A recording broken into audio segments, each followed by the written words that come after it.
गावते असा लाल भडक झालाय जिथं जिथं.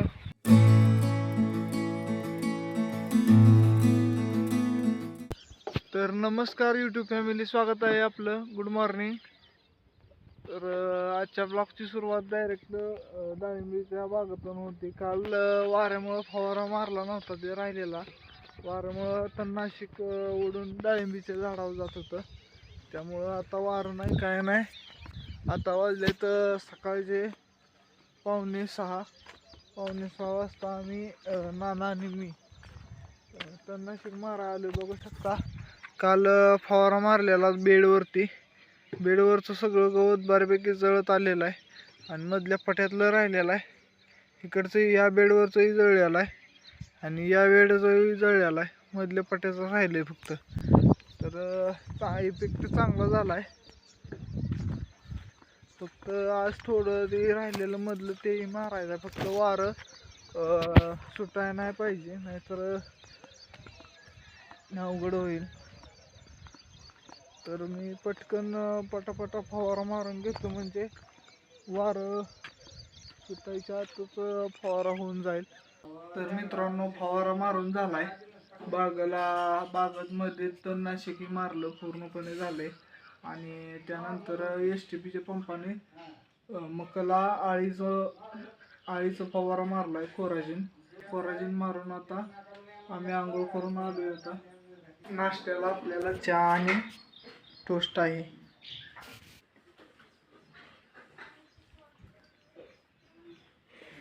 तर आता गुरांना वैरण टाकून झाली. त्यावेळेला दगडी झालाय मस्टॅटिस.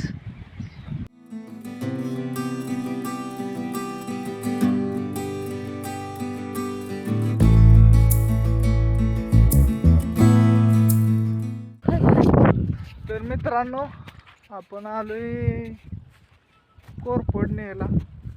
इकडं रानाला बाबा म्हणलं इकडं कोरफड मिळते. रानाला बघू कुठं सापडते का. आतापर्यंत तरी नाही दिसली आपल्याला कोरफड. कुठं सापडते का बघतो, शोधतो. त्याची पेस्ट करून लावायची कासवाला सूज वसरण्यासाठी. कोरफडीचं भरपूर असं फायदा येतं.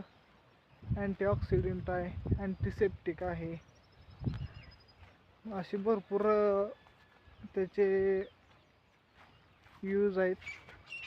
बघू कुठं आपल्याला कोरफड गावते. चप्पल आणली नाही का? ते एका जागेला उभा राहिली, चप्पल आणली नाही, काय नाही, काट बसलेलं.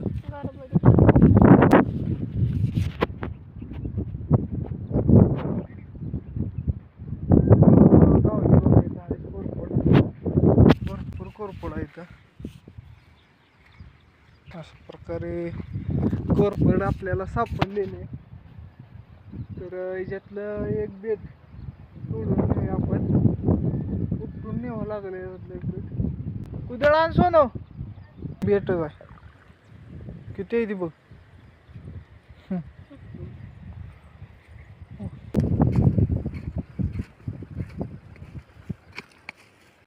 कोरफड हळूवार अगोदर उपटून काढली तर ही जाऊन नेऊन लावायची.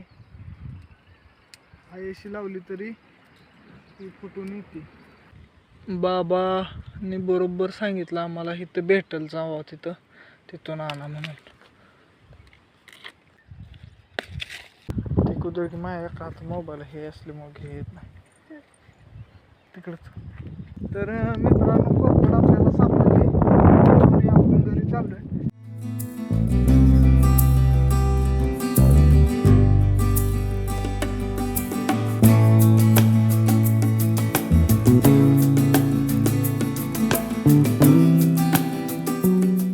तर इथं रॉप लावलंय ते आणलेलं डासायचं.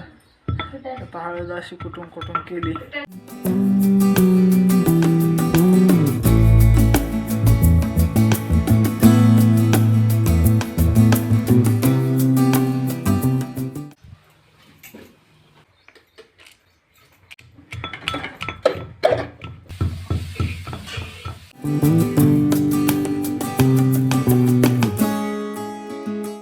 जेवायला आपल्याला वांग्याची भाजी आणि भाकरी. इकडं चालू आहे जेवण. माझं जेवण झालंय आता, मस्तपैकी जेवण झालंय. आता पेस्ट करायला लावली आईला. पेस्ट बनवून झाली की गाईच्या कासाला लावायची. आपण हळदीचा आणि कोरफडीचा लेप केला होता, तो लेप आई लावते.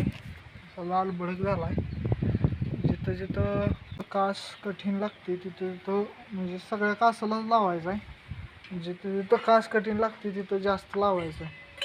अशी एक कास वर आणि एक कास खाली असं दाखवतं इथं. तिकडं मम्मी बहुतेक झाडं लावते. झाड लावलं एक गुलाबाचं. चला आपण बघू, आपण पण लावूया.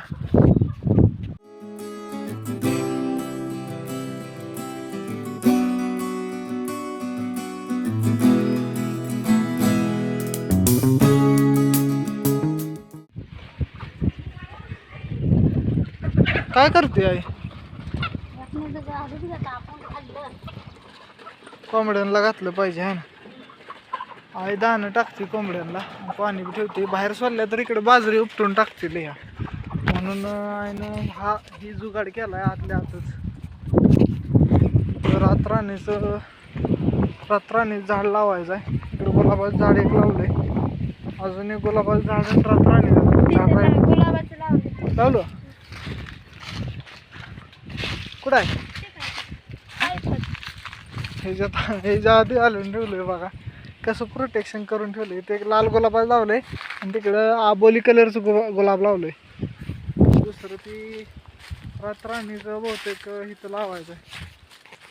इथं रातराणीचं लावायचं.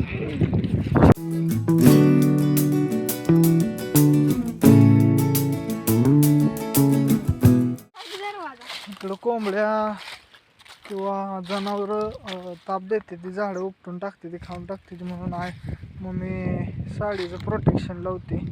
मम्मी किती दिवस टिकली? होय का?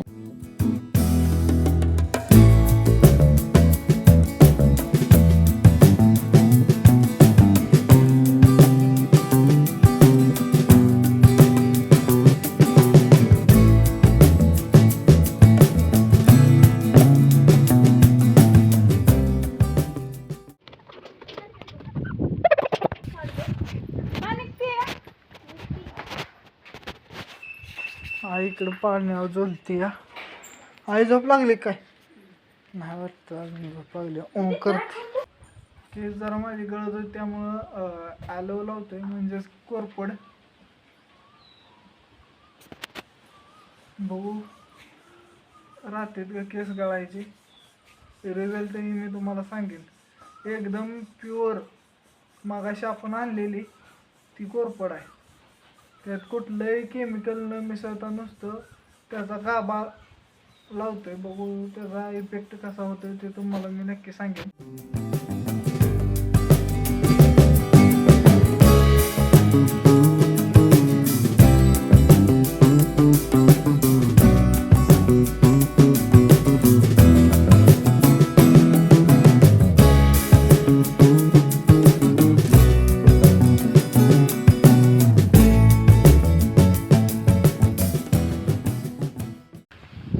आणून चिरून घ्यायचे. त्याच्या आधी बॅलरमध्ये बाबांनी पाईप सोडले बॅलर भरायला खालचा. तो भरलाय का? भरला असला तर ही बॅलर तिकडे नेऊन ह्या बॅलरमध्ये पाईप सोडायचे. तो बॅलर सांडतोय, पूर्ण पाणी वाहिलेलं दिसतंय. पाईप मी आत्ताच बंद केली.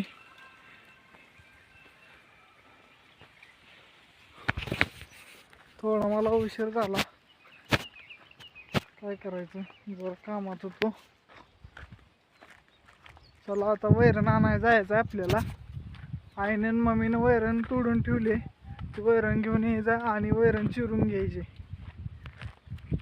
नंतर मग आपल्याला स्लरी गाळून त्या जांभळाखाली स्लरीचा बॅलर बांधलाय.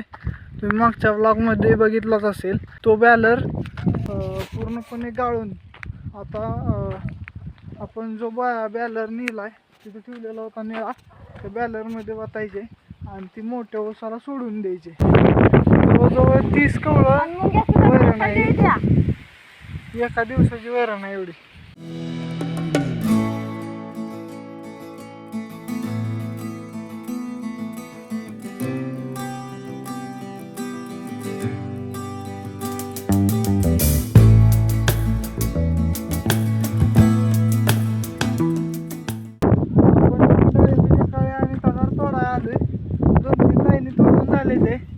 इकडं 4 लाईनी राहिले ते, सगळ्यात मिळून एकच लाईन धरली. इकडं आईचं मेकअप चालू आहे आणि डाळिंबीच्या 3 लाईनी राहिले ते, 3 लाईनी उद्या करायच्या त्या. त्यामुळे आता टायमिंग झालंय गुराढोरांचं. ही ढोरं आणि ती गुरं. तर मित्रांनो, जेवण झालेलं आहे, आता वाजले संध्याकाळचे 9 आणि मी या ब्लॉगचा एंड इथेच करतो. धन्यवाद, थँक्यू अँड बाय.